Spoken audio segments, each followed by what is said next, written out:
이제 이 시간 우리 하나님의 말씀 요나서 말씀 보도록 하겠습니다. 요나서 3장 말씀입니다.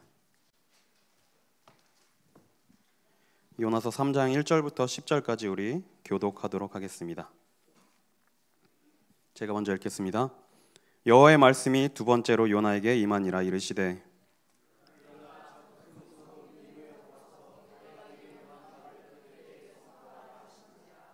요나가 여호와의 말씀대로 일어나서 니느웨로 가니라. 니느웨는 사흘 동안 걸을 만큼 하나님 앞에 큰 성읍이더라.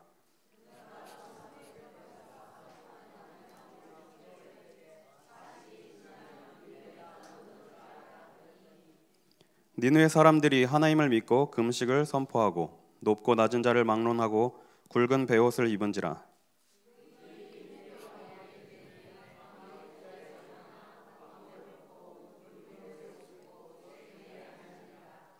왕과 그의 대신들이 조서를 내려 니느웨에 선포하여 이르되 사람이나 짐승이나 소떼나 양떼나 아무것도 입에 대지 말지니 곧 먹지도 말 것이요 물도 마시지 말 것이며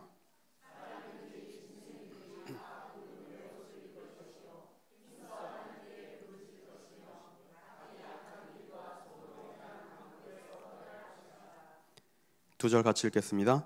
하나님이 뜻을 돌이키사 그치사 우리가 멸망하지 않게 하시리라. 그렇지 않을 줄을 누가 알겠느냐 한지라.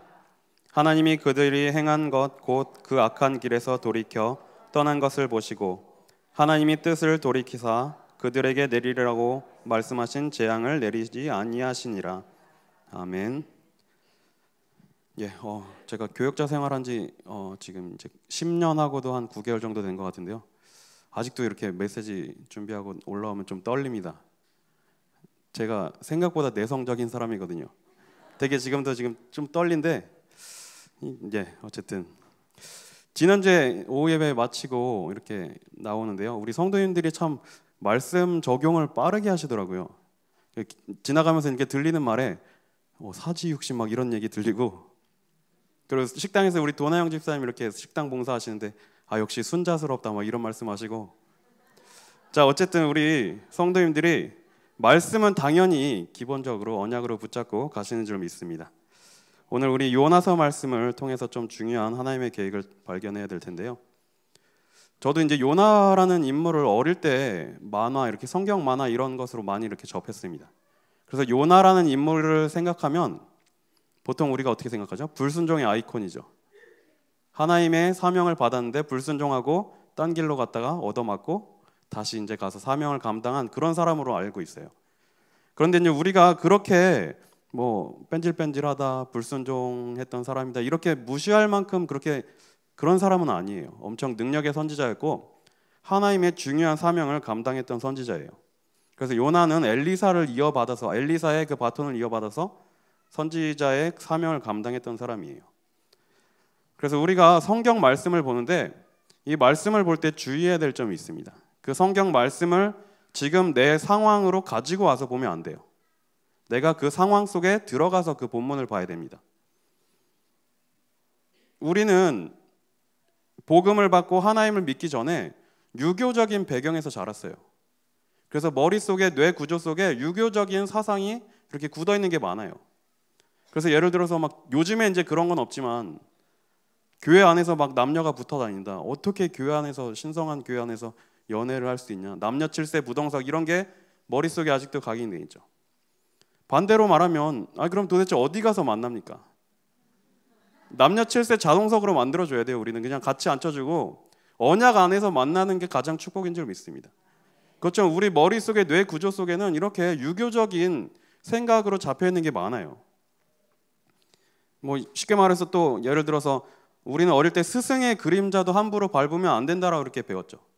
그래서 감히 목사님 지나가시면 살짝 이렇게 도망가고 이렇게 어렵잖아요. 그런데 예수님하고 제자들은 그런 관계가 아니었어요. 만나면 서로 포옹하고 볼을 대고 인사하고. 그렇다고 우리 목사님 이제 다음 주에 오시는데 포옹하고 이러면 좀 그렇겠죠. 이것처럼 문화나 그런 부분이 너무 달라요. 그러면 그 성경의 본문성의 내용을 지금 우리 문화에 적용시켜서 해석을 하게 되면 잘못 볼 수 있는 부분이 좀 많이 있어요. 또 한 가지 예를 들면 그 이렇게 그림 중에 최후의 만찬 그림 많이 보셨을 거예요. 최후의 만찬. 그 식탁에 제자들하고 예수님하고 둘러 앉아 있고 식사를 하는데 어떤 한 사람이 이제 접시 위에 손을 얹고 있고, 그래서 그 손을 얹은 사람이 가룟 유다다 뭐 이래서 그런 그림이 이제 요즘에는 보기 좀 힘든데 그런 그림이 있었죠. 근데 그 그림에 아주 중대한 오류가 하나 있습니다. 그 당시에는 식탁이란 게 없었어요. 그러니까 다 그냥 엎드려서 옆으로 이렇게 비스듬히 누워서 빵 떼먹고 이렇게 식사를 했어요. 그러니까 식탁 문화, 식탁을 사용하는 우리 문화권의 성경을 내용을 가져와서 적용하다 보니까 그런 그림이 나오는 거예요. 뭐 그건 뭐 그렇게 중요한 건 아니죠. 어쨌든 성경을 볼 때는 그 문화적인 배경, 역사적인 배경, 또 언어, 뭐 여러 가지 다양을 봐야 되는데 우리 성도님들이 그걸 다 연구할 시간이 없으시죠. 그렇기 때문에 강단이 있는 겁니다. 목사님을 통해서 이 모든 것을 종합해서 하나님의 말씀을 우리에게 주시는 거예요. 자, 오늘은 우리가 요나서 말씀을 볼 텐데요.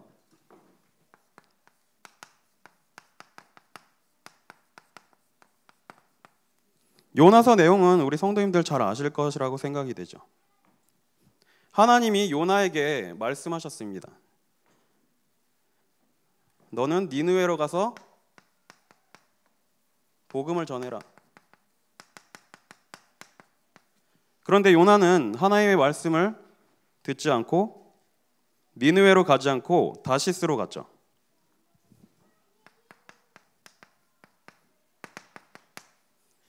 요나서 1장 1절에 3절에 보면 니느웨로 가지 않고 다시스로 가요. 그래서 배가 난파될 위기에 빠지고 요나가 이제 제비 뽑기에 걸려가지고 이제 다시 이제 물 속에 던져지게 되고 나중에 이제 다시 니느웨로 가게 되죠. 자, 그런데 잘 생각해 봐야 될 부분이 있습니다. 왜 요나가 하나님이 명령하셨음에도 불구하고 니느웨로 가지 않았을까요?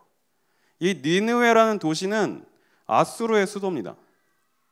하나님이 아수르를 통해서 북이스라엘을 멸망시키실 것을 이미 말씀으로 주셨어요. 니느웨가 복음을 듣고 회개하면 다시 일어나서 이스라엘을 멸망시키는데 쓰임받을 걸 뻔히 알고 있었기 때문에 요나는 가지 못한 거예요. 우리 민족의 원수니까. 실제로 이 아수르가 이스라엘을 몇 번 침략하기도 했고 예후라는 왕 때는 조공을 바치기도 했어요. 쉽게 말하면 요나는 불순종을 했지만 나름대로는 이유가 있었던 불순종이에요. 그런데 이 일로 인해서 요나가 탄 배가 다시스로 가는 배가 풍랑을 만나게 되죠.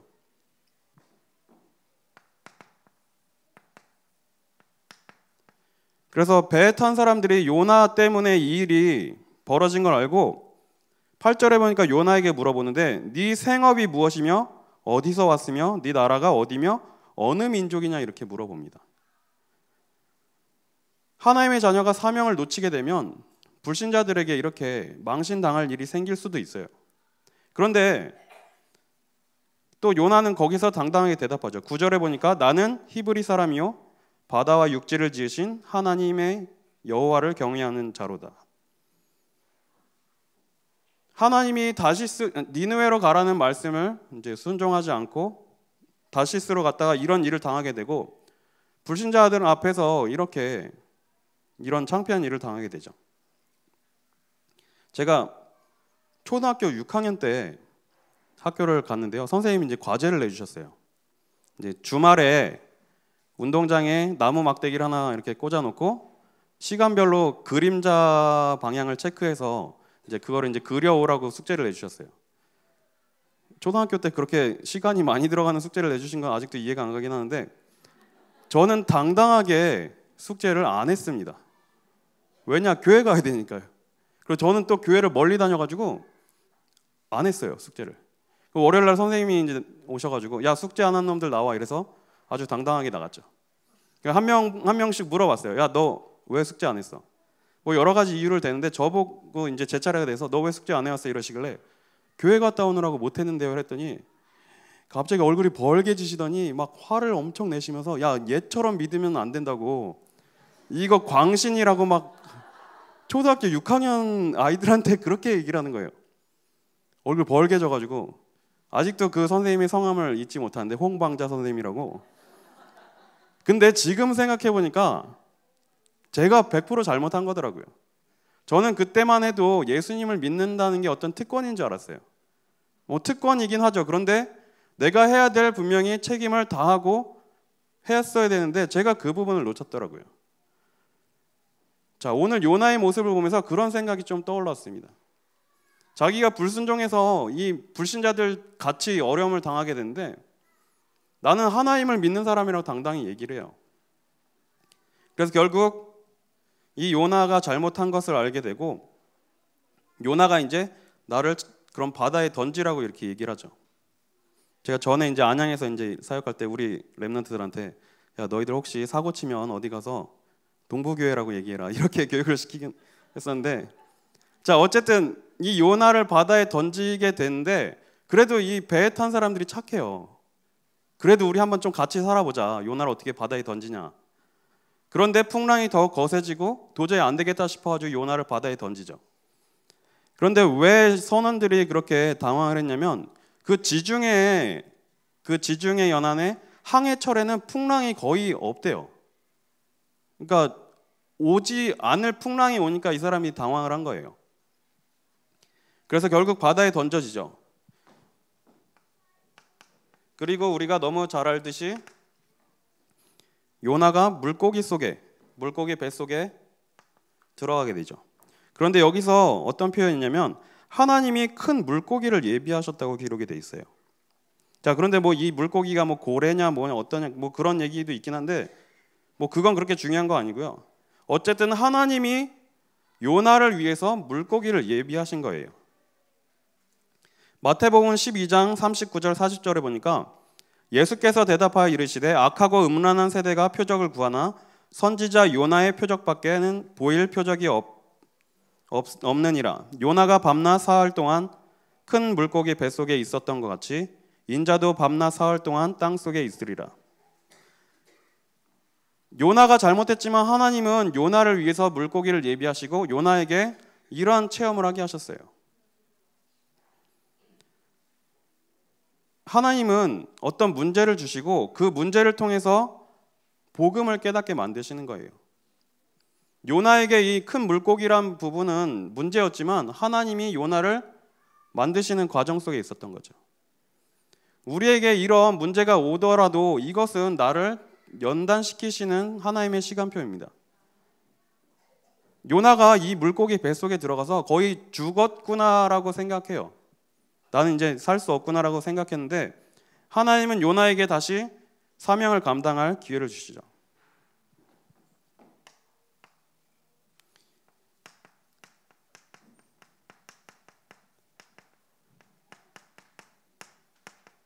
물고기 뱃속에서 나온 요나가 이제 다시 하나님의 말씀을 받고 니느웨로 말씀을 전달하러 갑니다. 그런데 요나가 말씀을 전달하러 가기 전에 이 물고기 뱃속에서 중요한 집중의 시간표를 가졌습니다. 정말 하나님 앞에 진실된 기도를 하는 시간을 가졌던 거예요. 우리에게 이런 문제가 온다면 기도 속으로 들어가시길 바랍니다. 하나님과의 깊은 시간이 필요한 거예요. 하나님은 그 문제를 통해서 우리를 힘들게 하거나 망하게 하려고 하시는 것이 아니라 더욱더 기도 속으로 들어가도록 만드시는 거예요. 내 주변에 나를 힘들게 만드는 사람이 있다. 나를 기도시키는 기도 트레이너로 하나님이 붙이셨다고 보시면 돼요. 뭐 내가 있는 현장에서 여기 도저히 마음에 안 들어. 저 사람 때문에 도저히 이거 안 되겠다 하고 다른 데 가면 한 명은 또 있죠. 어딜 가도 내 마음에 안 드는 사람 한 명은 꼭 있어요. 왜냐?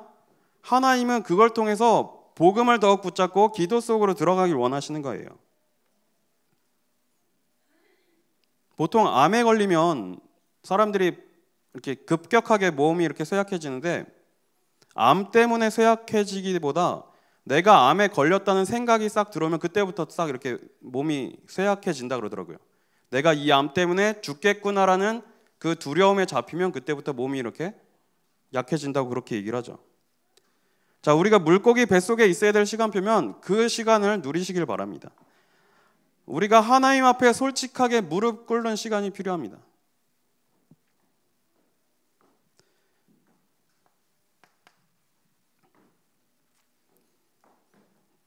요나서 3장 3절. 요나가 여호와의 말씀대로 일어나서 니느웨로 가니라. 니느웨는 사흘 동안 걸을 만큼 하나님 앞에 큰 성읍이더라. 자, 이렇게 니느웨 성은 큰 성이었어요.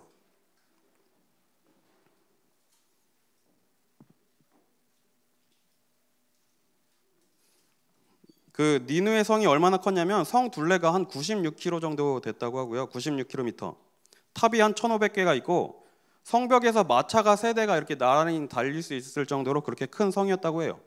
그래서 이제 뒤에 4장에 보면 하나님이 이제 그 니느웨에 12만 명이 있다고 하셨는데, 뭐 학자들이 추측하기로는 이제 전체 인구 따지면 60만 명 되지 않았을까 뭐 이렇게 보기도 해요. 자, 그런데 이렇게 크고 거대한 성인데 그 속은 멸망의 상태 속에 있는 거예요. 사람들이 죄악에 빠져 있고 이게 죄인지도 모르고 우상에 빠져 있고, 지금 시대도 마찬가지로 이렇게 흘러가고 있습니다. 불신자를 성공에 우리가 속으면 안 되죠. 지금 우리 성도님들 잘 아시겠지만 뉴스 보면 계속 연일 나오는 뉴스가 있죠.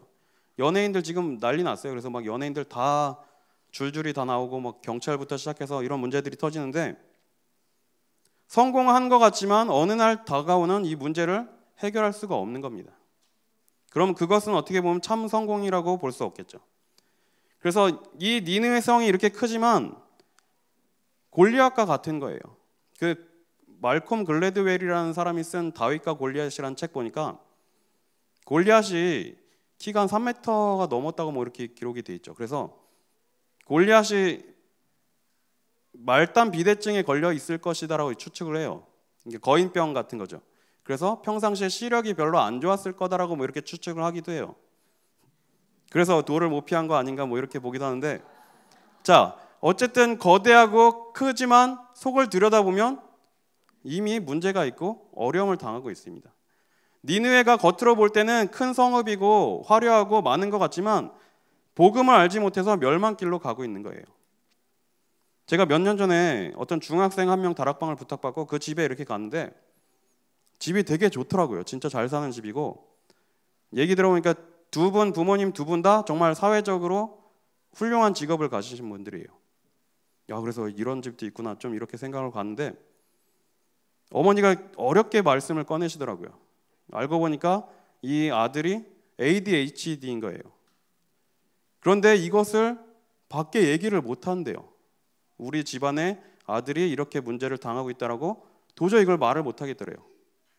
그래서 이 아이를 데려다가 병원에 가서 약을 타다가 약을 먹이고, 약을 먹여놓으면 이 약 기운이 있는 동안은 그냥 파김치처럼 그냥 아무것도 못하고 그냥 멍하니 그렇게 있고, 아무리 화려하고 좋은 것을 가지고 있지만 분명히 복음을 알지 못하고 하나님을 만나지 못하면 이런 문제 속에 지금 빠져 있는 거예요. 하나님이 이런 사람들을 살리라고 우리에게 복음을 깨닫게 하신 줄 믿습니다.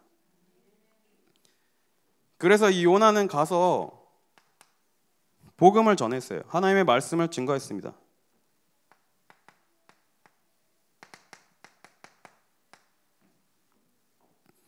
자, 그런데 요나가 가서 딱 하루 동안 사역을 했어요. 복음을 전했는데, 근데 지금 요나의 심정이 어땠겠습니까?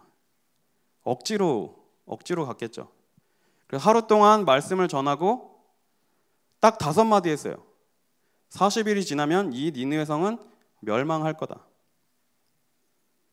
근데 뭐 열심히 안 했겠죠. 그냥 야, 망할 거야 막 이렇게 살짝 좀 그런 심정으로 다녔겠죠. 얘네가 회복되면 우리나라 쳐들어올 거니까. 그런데 웬걸 얘네 구원 안 받았으면 좋겠다고 생각했는데 완전히 니느웨의 성이 다 뒤집어집니다. 사람들이 갑자기 막 회개하기 시작하고요. 왕까지도 회개하고, 왕도 왕복을 벗어 던지고 베옷을 입고 제 위에 앉아서 금식하고, 심지어는 동물들한테도 먹을 거 주지 마라, 다 같이 슬퍼하고 하나님 앞에 회개하자라고 그렇게 회개 운동이 일어나요. 요나가 좀 당황했겠죠. 현장에 재앙이 임하고 임하지 않고는 우리 성도님들의 손에 달려 있습니다. 지금 사람들은 이게 죄인지 아닌지 구분도 못하고 있어요. 그런데 우리 성도인 통해서 하나님은 복음이 선포되기를 원하시는 거예요. 그런데 우리가 저는 말을 잘 못하는데요, 저는 그렇게 아직 준비가 안 됐는데요, 이렇게 생각할 수도 있어요. 그런데 답이 필요한 사람에게는 많은 말이 필요하지 않습니다.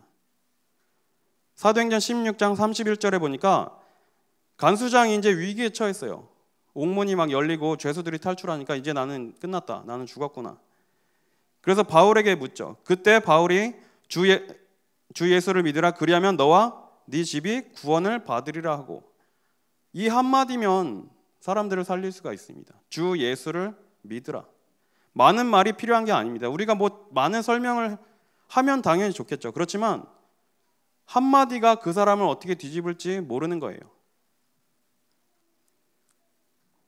그래서 가장 기적은 뭐가 기적이냐? 나 같은 사람이 하나님을 믿는 게 기적이겠죠. 사실 하나님을 믿을 만한 뭐 아무런 그런 것도 없는데 말이죠. 그런데 하나님은 현장에 나와 같은 사람들을 분명히 예비하셨어요. 그래서 나를 통해서 그 사람들을 살리시길 원하는 것입니다. 그래서 이 일에 우리 성도님들이 귀하게 쓰임 받으셨으면 좋겠어요. 자, 그런데 어떻게 이 니느웨 사람들이 이렇게 갑자기 뒤집어지고 회개를 했을까? 그 당시에 BC 763년경에 실제로 일식 사건이 일어났다고 해요.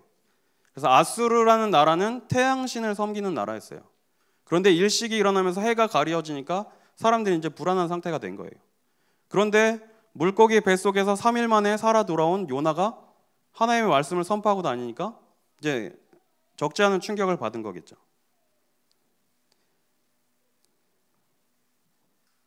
현장에 복음 전해야 될 사람이 있으면 준비해놓고 정 안 되겠다 싶으면 교역자라도 부르십시오. 어디든지 복음을 전하는 일이라면 당연히 가야겠죠. 자, 우리가 어릴 때 봤던 내용, 뭐 그런 우리 어릴 때 가지고 있던 그런 사고 방식, 그런 내용으로 보면 여기서 얘기는 끝나야 돼요. 처음에 사명을 받았는데 불순종하고 어려움을 당하고 다시 회복하고 가서 복음 전했는데 사람들이 회개하고 행복하게 오래오래 살았더라라고 딱 끝나야 돼요. 그런데 하나님은 그 뒤에 4장 말씀을 한 장 더 기록하게 하셨더라고요.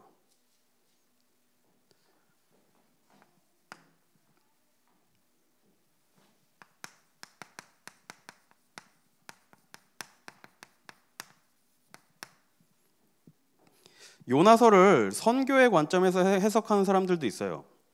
하나님이 선교의 사명을 감당하길 원하시는데 이제 그걸 거부하고 불순종하면 뭐 이렇게 어려움을 당하고 다시 이제 매 한 대 맞고 다시 가야 된다, 뭐 이런 식으로 해석하는 분들도 있는데 뭐 그게 바른 해석인지 모르겠습니다. 어쨌든 4장 1절에 보니까 니느웨 사람들이 회개하면 요나가 그래도 기뻐해야 되잖아요. 그런데 요나가 매우 싫어하고 성내며 이렇게 기록하고 있어요. 현장에서 복음 받고 어떤 사람이 이제 나 하나님 자녀 됐습니다, 감사합니다 하는데 화가 나면 정상이 아니죠. 요나는 매우 싫어하며 성을 냈다고 기록하고 있어요. 자, 그런데 여기서 매우 싫어하고라고 하는 이 단어가, 매우라는 단어가 히브리어 원어로 보면 큰 악이라는 단어로 기록이 돼 있어요. 하나님 앞에 큰 악을 보인 거예요. 악한 마음을 가진 거겠죠. 자, 그런데 이 부분이 어떻게 대조가 되냐? 요나 1장 2절에 보니까 니느웨 사람들의 악독이 내게 상달되었다라고 이렇게 기록이 돼 있죠.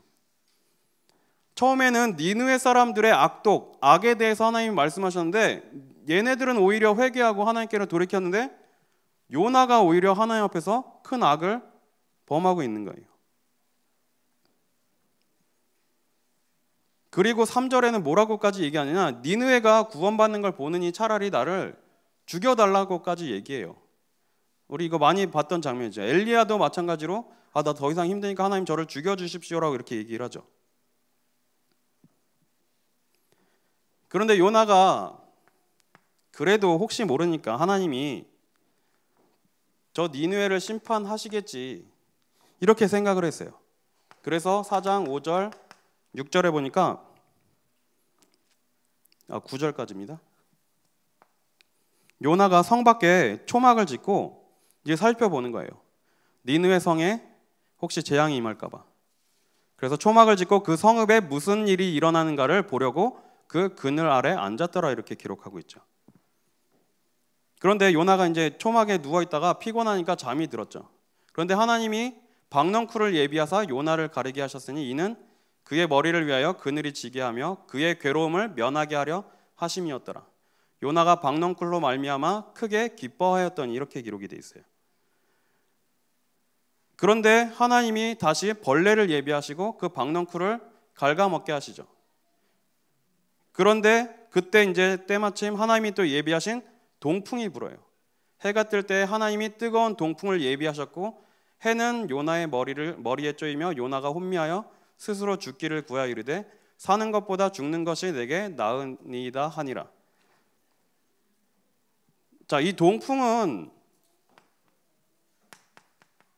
북아프리카 쪽에서 불어오는 열풍이라고 얘기를 하더라고요.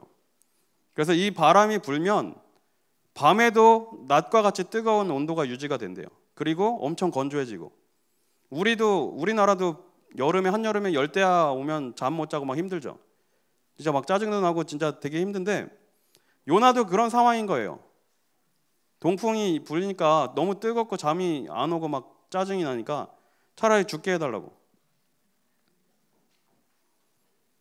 이때 하나님은 요나에게 중요한 메시지를 주십니다.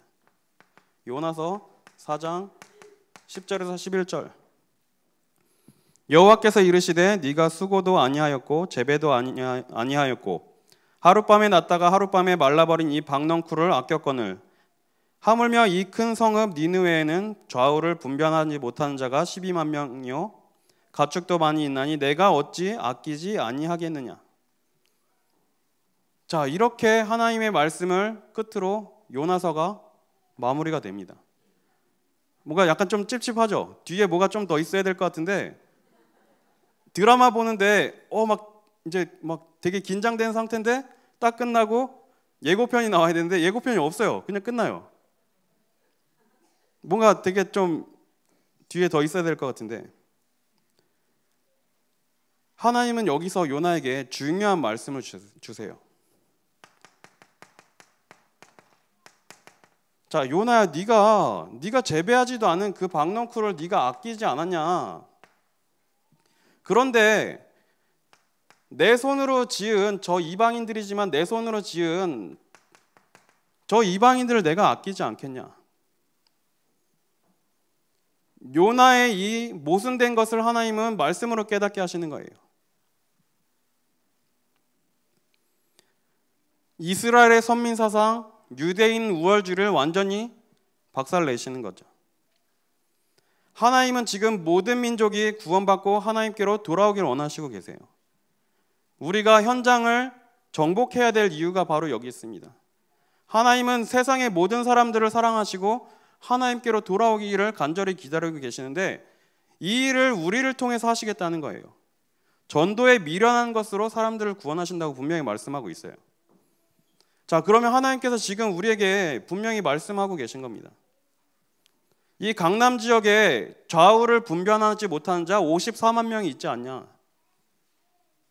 강동 지역에 41만 명, 42만 명이 있는데 이들이 좌우를 분별하지 못하고 있다. 강북 지역에 31만 명, 구리 지역에 20만 명, 남양주에 68만 명이 하나님의 말씀을 듣지 않고 죄가 죄인지도 모르고 좌우를 분별하지 못하고 있지 않냐? 우리에게 그 지역을 살리기를 원하시는 거예요. 여기서 좌우를 분별하지 못한다는 말은 도덕적인 판단을 바르게 하지 못한다는 뜻이죠. 복음을 들어도 깨달아지지 아니하고 하나님의 말씀을 들어도 믿어지지 않는 거예요. 우리가 이들에게 복음을 전하고 살려야 될 사명이 있는 줄 믿습니다. 그래서 하나님은 우리를 이 지역 살릴 전도자로 선교사로 부르신 거예요.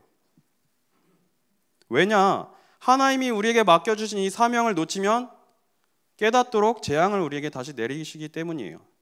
뭐 재앙당하기 싫어서 이것을 감당해야 돼 이런 내용이 아니라 정말 하나님이 원하시는 것이 무엇인지 우리가 이것을 붙잡아야 되겠죠.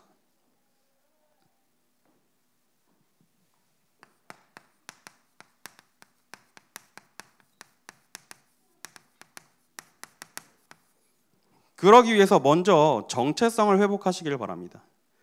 우리 성도님들이 어떤 사람인지 먼저 확실하게 깨달으셔야 돼요. 레위기 20장 26절.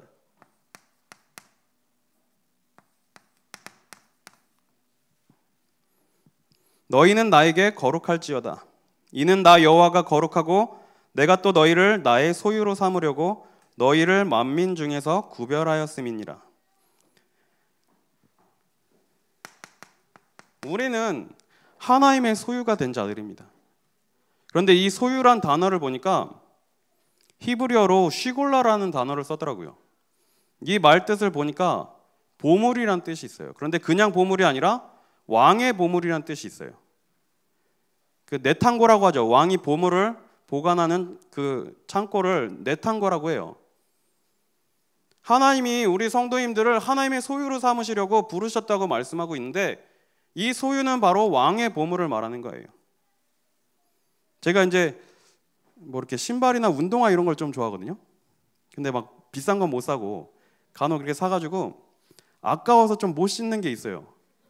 그러면 옷장 속에 이렇게 살짝 넣어놓고 가끔 한 번씩 꺼내봐요. 생각날 때마다 꺼내서 흐뭇하게 미소 짓고 다시 예쁘게 포장해서 싹 넣어놓고. 하나님이 우리 성도님들을 볼 때 그런 마음으로 보시는 거예요. 보물, 왕의 보물. 아무도 안 보여줘요. 귀한 거예요. 그만큼 특별하게 귀하게 성도님들을 구별하시고 소유로 삼으셨다는 거예요.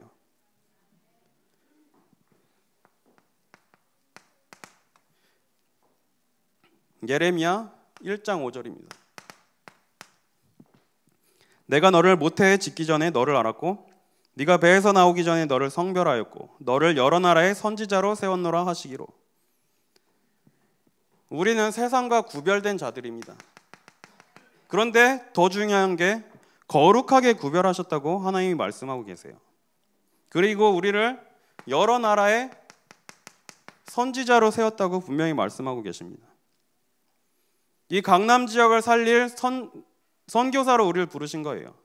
또 강동 지역, 강북 지역, 남양주, 구리 이 지역을 살릴 선교사로 우리를 부르신 줄 믿습니다.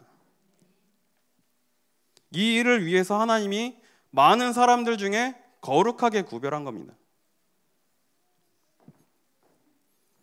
자, 그리고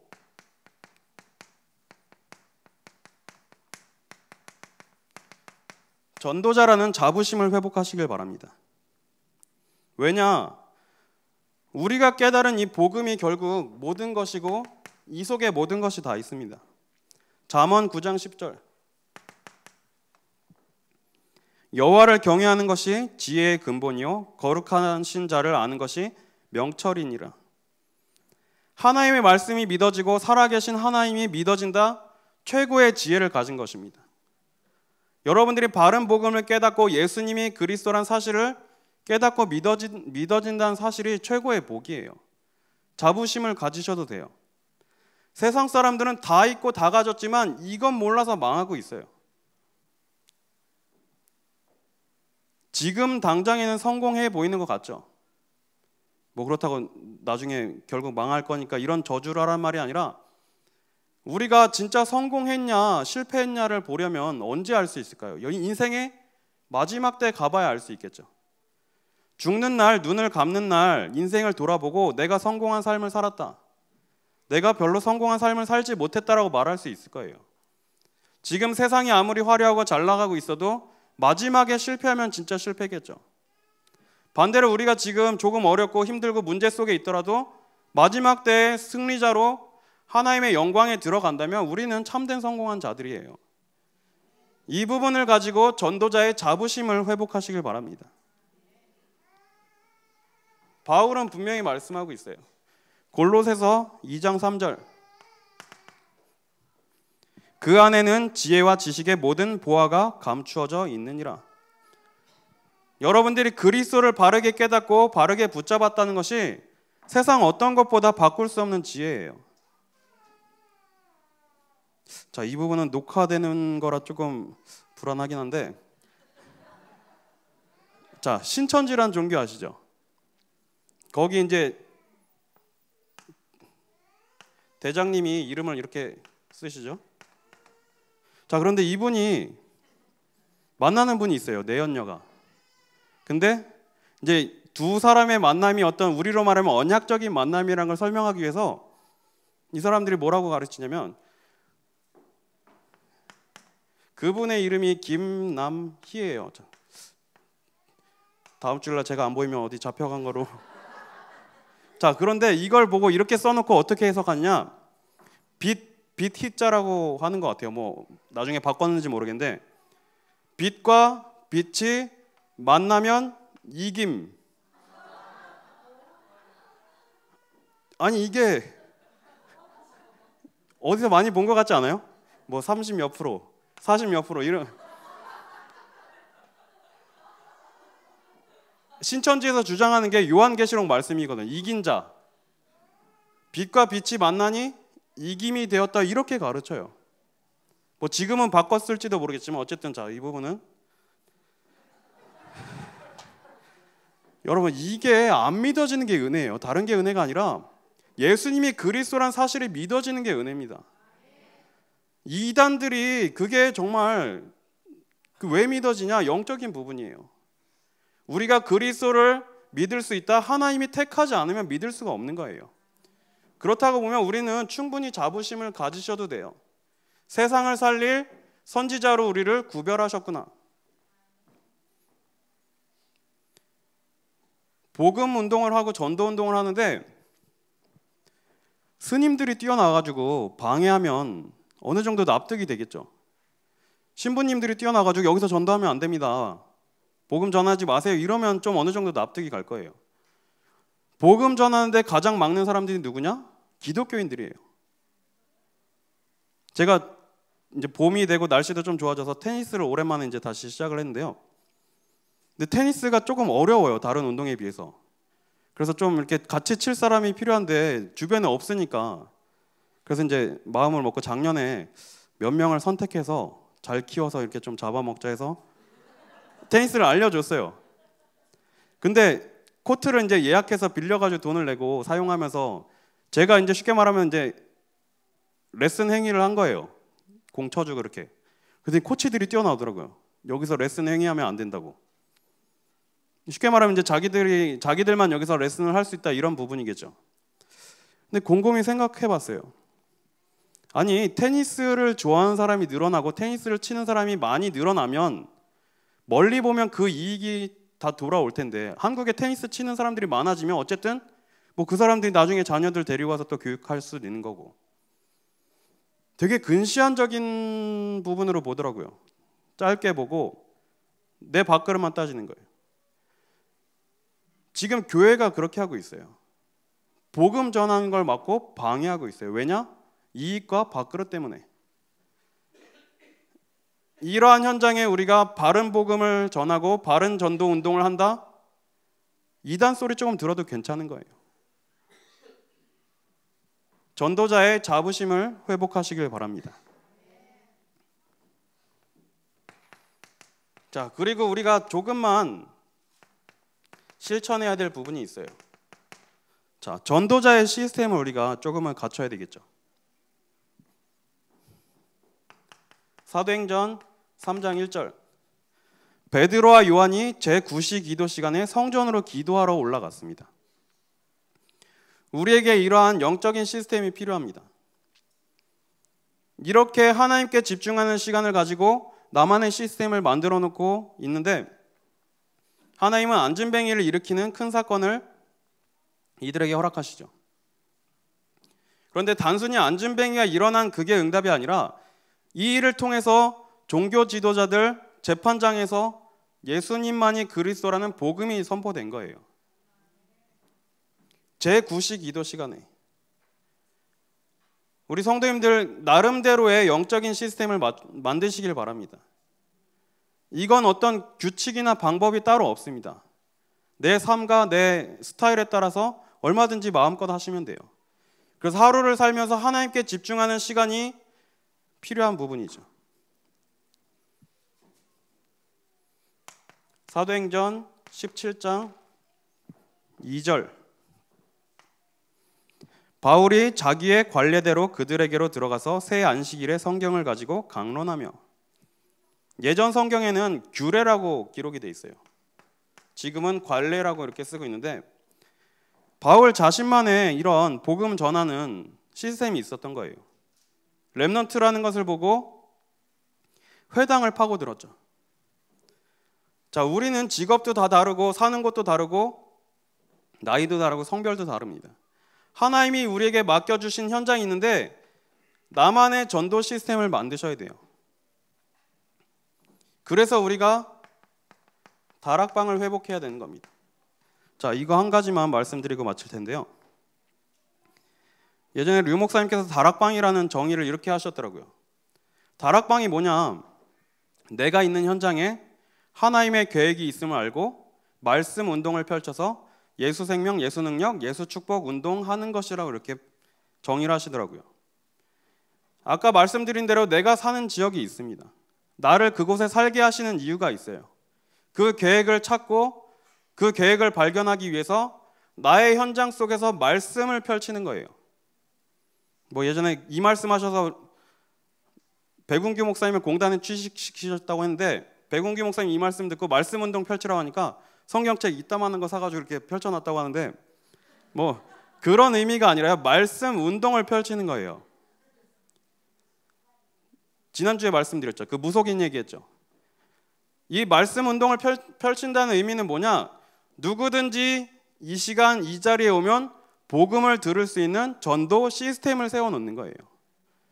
그러면 우리의 구역 모임, 교구 모임도 다 이런 방향으로 가야 돼요. 우리의 모임은 모일 때마다 생명 살리는 데 방향을 맞춰야 되는 거예요. 그래서 하나님이 우리를 전도자로 부르신 것입니다. 자, 이렇게 보면 다락방이라는 거 부담 안 가지셔도 돼요. 내가 생명 살리는 데 초점을 맞추고 말씀 운동을 펼치는 거예요. 혼자 해도 상관없습니다. 내가 생명 살리는 이 부분에 방향 맞추고 혼자서 말씀 펼치고 기도하고 하나님께 찬송하고 강단 말씀 붙잡고 기도하는 거예요. 그 이후에 하나님이 하시는 거예요. 전도는 우리 힘으로 하는 것이 아니라 하나님이 하시는 거죠. 그래서 우리가 생명 운동할 수 있는 전도자의 시스템을 갖춰야 될 점 있습니다. 자, 말씀드린 대로 이것은 사람마다 다 달라요.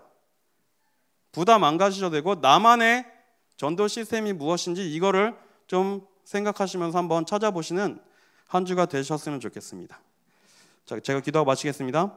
하나님 감사합니다. 우리 성도님들을 현장 살릴 전도자들로 불러주시니 감사드립니다.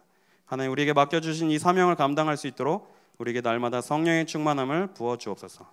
살아계신 우리 주 예수 그리스도의 이름으로 감사하며 기도드립니다. 아멘.